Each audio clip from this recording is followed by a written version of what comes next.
What's up, y'all? It is your girl, Sarah from Sarah Styles here. In today's video, I am going to be talking about becoming a full-time reseller. Can you legit become a full-time reseller, replace your salary, replace your full-time income in reselling on Poshmark and eBay? So stay tuned.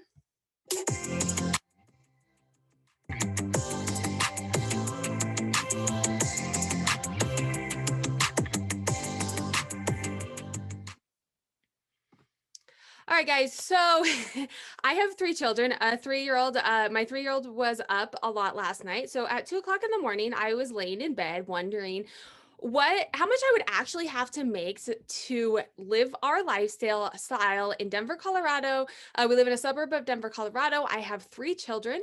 And so how much would I actually have to make reselling to do this? So I thought you guys might be interested in this little analysis that I did. So of course I made a breakdown of what it actually looks like to do this, and I thought I'd share it with you guys. I'm going to link this file down below as well, so you can go in and manipulate the numbers a little bit and play with it too if you guys are as dorky as I am and interested in doing that. So here's what I did.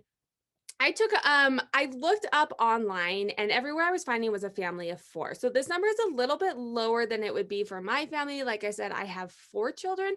No, that's a lie. I have 3 children. And one of them is a teenager though. So maybe it feels like I'm feeding 4 children. So I found 2 studies. How much does it cost to live in Denver, Colorado, for a family of 4? And I took the average of that was about $81,000 net. That's how much it is to pay your mortgage, your health insurance, feed the kids, whatever it is. So that's how much it is. Your margin. So this is how much from your gross revenue, how much you're bringing home. And for most average small businesses, it's actually closer to 10%. I went with 20% for most small businesses because on the higher end, give us the benefit of the doubt. And as resellers, our margins can be pretty high. We have a low cost of goods, and you can do it with, low overhead. My margin for 2020 was 33%. So I took the average of what, online was saying, the high end of what online was saying for 20%, and then a 33% margin. Again, this is how much your net is from how much you're making. So, your gross is going to be including shipping and fees and how much people are buying your items for and everything. Your net is going to be once you take out shipping and fees, and if you have a storage unit or you pay a VA or bins. I have a whole bunch of storage units back there and racks and all that it costs to run a business. How much you're bringing home from that is your margin. And then taxes. You guys got to remember taxes. This is going to be very different depending on where you live. Some states have taxes, some states do not. Different countries have different tax rates. So I just took a 20%. My taxes tend to be a little bit higher. However, because my husband does work in corporate America, we can kind of use some of his write-offs into my small business. Not going down that path in this video. So I just took a 20% across the board. So if I needed to live in Denver, Colorado, a family of 4, $81,000 to live, this is an annual income, I need to make $3,082,000 reselling. Okay. Let me show you real quick. Last year, so if you're not familiar with my channel, this is the Sarah Styles LLC Sales and Trends Dashboard. This is for sales, so you can look at all these analytics, and I'm showing you here too. Last year, my gross income for reselling was $62,000.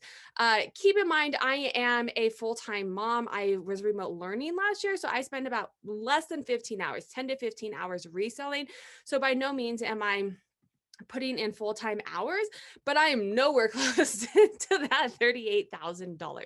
And then I wanted to break it down a little bit more for you guys as well. To make that, how many items do I actually need to be selling? How many items do I need to have available? So average sale price, ASP is average sale price. eBay has put out numbers in the past between $10 and $15 is about what the average seller on eBay is selling things for. Obviously, this is very dependent upon what you're selling. If you're selling, I don't know. There's lots of different categories. So this is very dependent. So I took the eBay average sale price of $12, and you would have to sell 2,600 items a month to be able to make that money and have a family of 5 to live in Denver, Colorado. But then I broke it down to my average sale price. You can see up here, my average sale price is $33. For last year, it was $33. So I broke that down. I just put $30 in there. And I'll show you. So this is why if you guys want to play with this too, I'll put $33 in there. So I have to sell roughly 1,000 items a month. And let me show you. I'm selling, the month's not over, but I sold 210 items in January. I am nowhere close to that 1,000. But I think it's interesting to kind of see what would have to happen to get there, right? It's really interesting. And I also think it's interesting, social media, all the, you know, you have all these people that are like, oh, full-time reseller, full-time resellers. And I want to know what the numbers are behind this. What do you actually have to do to be a full-time reseller, to be able to have a family and be, you know, your only income for that family? So 1,000 items, if you have a higher ASP, obviously lower. So like I said, this is down below. You guys can play with this as well and change it. The formulas in the cells that are in gray are formulas. Do not change those numbers. The other numbers, so anything here that's in white, you can change that. So you can say, hey, my margin last year was 60%. What does that look like for me? You can say my ASP is this, whatever it is. So just to let you know, don't mess with what's in gray, but anything that's in white, you can go through and change. And then, so then from there, I have the ASP. Real quick, smash that like button if you guys do like content like this, and make sure to hit that subscribe. My channel is dedicated to helping resellers. I really look at numbers to drive business decisions, do the analytics to really help you strategize and make decisions based off of facts and data. And any of the strategies that I recommend are based off of data-driven strategies. So do hit that subscribe and notifications if you want to be notified of more content. So now let's go down to how many items do I have to have to be able to make that amount of money, right? And that's where sell-through rate comes in. If you're new to my channel or you're not really sure what sell-through rate is, that is essentially how many items you have sold out of how many items that you have. So your monthly sell-through rate would mean, you know, if you've sold 10 items out of 100 items for the month, you have a 10% sell-through rate. So that is a great metric to know, to be able to compare and see how you're doing and improve upon. But it's also nice because you can work backwards here to figure out stuff like this. And also, I'll get there in a minute, actually. So sell-through rate. eBay's average sell-through rate for women's clothing, which is what I sell, you can change this for what you do. I would have to have almost 20,000 items available listed on eBay to be able to sustain my family of 4 living in Denver, Colorado. I work from home. I have 1,000 items listed right now, and we're out of space. And so, but keep in mind too, as you are going up in inventory, you're also going up in cost. That can bring your margin down because now I'm having to pay for an inventory space and all of that. My sell-through rate is roughly around 17%. So then, I mean, that breaks it down. That brings it down quite a bit, right? But that's still almost 6,000 items. That's just not doable right now for me.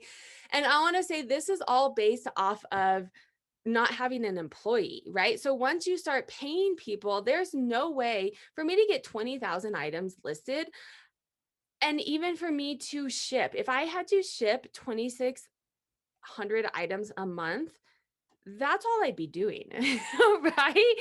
So at some point you'd have to get an employee, and if you're paying someone, your margin is going to decrease. You're going to be bringing home less money, and so these numbers would fluctuate a little bit too. So I'm going to talk a bit about your ASP and your sell-through rate, because I mentioned it earlier how it's good that you can work backwards. The other reason that I think it's important and a cool way to work backwards, in the dashboard that I have, there is a simulator. So I have 3 dashboards and 2 of them have the simulator. This is the sales and trends. And what's cool about this is it looks at your average sale price. It looks at your sell-through rate and tells you basically what we did for this analysis, but for your specific data to get to the money that you want to get to. So for me, I said this month I want to make $8,500 gross revenue. You type in whatever number that you want here, and then it works backwards and say, hey, Sarah, you can either list you need to sell this. It looks at how many I'm selling on average, right? So 210, you either need to bump up your items and sell a little bit more. You can maneuver your ASP a little bit. And if you're going to do these, this is how many active listings you need to get to be able to make that amount of money. So knowing your numbers, looking at the data is so helpful because it allows you to move to where you want to go. Look at these scenarios. So hit that smash button on the way out. Make sure to subscribe and hit notifications if you want to see more cool stuff like this.